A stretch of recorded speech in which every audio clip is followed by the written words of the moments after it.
Alit na mo din ate Gingga nga, naitanghan bligya. Pwede ra utang mga idol. Dagan ka naman ito.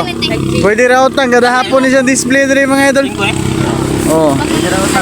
Utang nga. Viral man naman tayo, pwede ra? Ha? Di, way utang.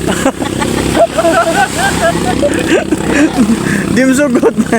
Palito mo diri ha, tinda ni ate Gingga nga. Sari-sari store. Ginggang sari-sari store ha. Kami. Okay, kayo mga gwapa kayo customer ni ate Gingga. Nag-sing ko na guys. Tulogis. Dapat na nagkita eh. Ayaw, hindi ko na mo guys. Kanang ni palit ya, kanang ni palit. Kanang ni palit siya. Sure na ka na si boss, sure na ka na. Ginggang, tulogis. Sari-sari store. Abi, ko nang ino lagi ko. Panghatag mo. Gwapa kayo, customer, gwapa kayo. Joker sa kayo. Ha? Vlogger na. Vlogger ka ko yan oh. Ha? Ay, gan, balo man taga.